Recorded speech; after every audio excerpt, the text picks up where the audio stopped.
Let's start our next lecture and which is about part of speech. Urdu में इसको कहते हैं अज्जाई कलाम कि एक सेंटेंस है तो जब हम एक सेंटेंस बनाते हैं तो वो सेंटेंस कितने पार्ट से, कितने एलिमेंट से, कितने फैक्टर से मिलकर बना है। तो जो सेंटेंस की एलिमेंट्स हैं, सेंटेंस की आगे कॉन्स्टिट्यूएंट्स हैं, पार्ट्स हैं जिससे सेंटेंस बना है, तो उन पार्ट्स को हम कहेंगे पार्ट्स ऑफ स्पीच। हमारी जो गुफ्तगू है सेंटेंसेस हैं, sentences are composed of part of speech and part of speech together make a sentence. Part of speech मिलकर सेंटेंस बनता है।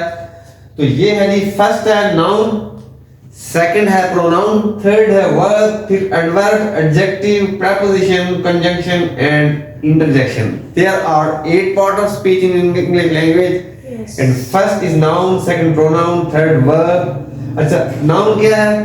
नाउन हम पढ़ चुके हैं, किसी भी चीज, शख्स, जगह का जो नाम है। हम जो नाम हर चीज को एक नाम देते हैं उसको हम कहेंगे ये नाउन है। उसके बाद है प्रोनाउन, जो वर्ड नाउन की जगह यूज हो उसको कहेंगे ये प्रोनाउन है। तो नाउन की एग्जांपल है जैसे अली, पाकिस्तान, ये नाम हो गए। Pen, these are the example of noun। अब आगे है जी जो इसको रिप्रेजेंट करेगा। अब जो नाउन की जगह यूज करेंगे, जैसे ही हो गया, अली की जगह हम नाउन की जगह ले, और पेन की जगह हम यूज कर सकते हैं इट। तो पाकिस्तान की जगह भी इट यूज करेंगे। अब आगे है जी, ये है प्रोनाउन, जो नाउन की प्लेस ले, जो वर्ड नाउन को रिप्लेस करे वो प्रोनाउन है। उसके बाद वर्ब है, जिस वर्ब से काम जाहिर हो। जैसे मैं कहता हूं टीच, टीच, गो, राइट। कई वर्ड्स हैं कि ये जो वर्ब है, जो वर्ड्स एक्शन को शो करे, किसी काम को शो करे। सम टाइम हम एक्शन को परसीव करते हैं, सम टाइम हम एक्शन को फील करते हैं, देखते हैं, मुख्तलिफ अंदाज से उसको जानते हैं, देखते हैं कि जो काम होता है उस वर्ड को हम कहेंगे ये वर्ब है। एडवर्ब कौन सा वर्ड है? एडवर्ब एक पार्ट ऑफ स्पीच है जो सम टाइम वर्ब को क्वालिफाई करता है, सम टाइम वो एडजेक्टिव को करेगा, सम टाइम वो दूसरे एडवर्ब को क्वालिफाई करेगा। Each of these we will discuss in detail afterwards. बाद में हम इनमें से हर एक पर डिटेल से डिस्कस करेंगे, लेकिन अभी एक ओवरव्यू है, जस्ट अबाउट इंफॉर्मेशन कॉन्सेप्ट कि मेन चीज, मेन पार्ट ऑफ स्पीच। अब वर्ब क्या है? जो वर्ड काम को जाहिर करे, एक्टिविटी को जाहिर करे, असाइनमेंट को जाहिर करे, उसे कहेंगे ये वर्ब है। जैसे टीच, गो, राइट। प्रोनाउन जो नाउन की जगह ले ले, जैसे अली की जगह ही, पाकिस्तान की जगह ही। उसके बाद है जी वर्ब। उसके बाद एडवर्ब, जो वर्ब वर्ड के एक्शन को क्वालिफाई कर दे। Qualify mean to add something more in the meaning. Qualify और modify to add something more. कि एडवर्ब वर्ब एडजेक्टिव या अनदर एडवर्ब को क्वालिफाई करता है। एग्जांपल इसकी है जी नाइसली, नाइसली। उसके बाद है जी एब्सोल्युटली,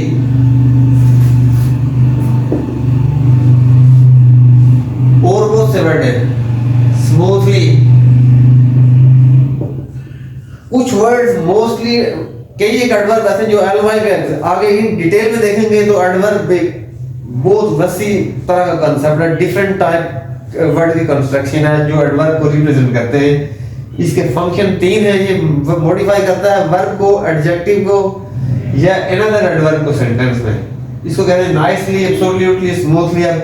जब इन डिटेल से एडवर्ब को डिस्कस करेंगे तो फिर मैं आपको बताऊंगा कि how they qualify another adverb, how do they qualify verb, how do they qualify adjective in a sentence। अब आगे है adjective, वो वर्ड जो एडवर्ब एडजेक्टिव वो वर्ड है जो नाउन को, हमारे नाउन को सेंटेंस में मॉडिफाई करे, हाईलाइट करे, क्वालिफाई करे, उसे कहते हैं जी एडजेक्टिव है। जैसे good, he is a good boy, he is a hard working student. अब hard working, good, tall, characteristic के हवाले से किसी चीज की क्वालिटी बयान की जाती है किसी नाउन की, वो नाउन को हाईलाइट करे। जैसे मैं कहता हूँ he is an intelligent boy, he is a very quick learner, he is a very lazy person, he is a genius, he is extraordinary. So these words are called adjectives. They qualify noun or pronoun in a sentence.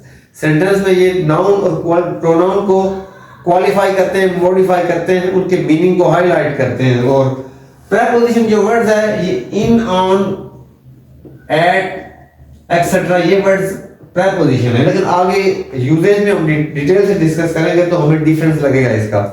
ये words location बताते हैं. जैसे we are sitting in the room, in word जो है preposition है. ठीक है. They were on the airport, they were at the airport, he is on the road, वो सड़क पर है. क्लियर.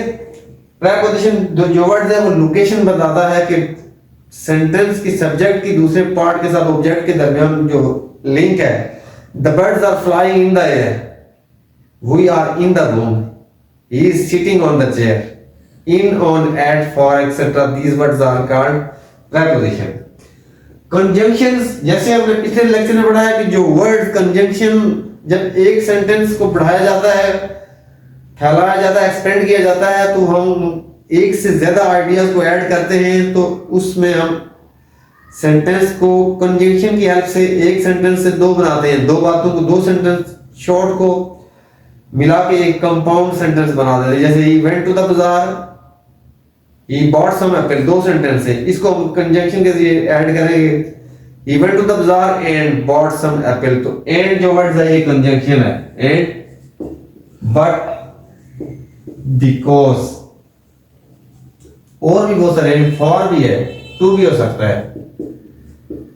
और इंटरजेक्शन जो वर्ड है ये सेंटेंस, ये इंटरजेक्शन बेसिकली एक वर्ड है सेंटेंस में, पार्ट ऑफ स्पीच में. कुछ सेंटेंस में has, you will not find all the times interjection in a sentence. This part of speech will only found in a sentence where we express our emotions और sorrows. जहां हम emotions और sorrows और sadness को, state of mind को represent करते हैं, express करते हैं. जैसे alas his father has died, hurrah we have won the match. What a beautiful shot he played.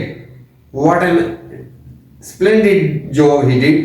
What a splendid job he did. So what? Hurrah. Alas. Alas and hurrah.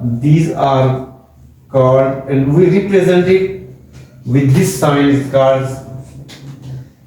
in sign of interjection. Represents our sorrows, emotions or happiness. So interjection where there is sorrow or happiness or state of mind we express, this is called interjection.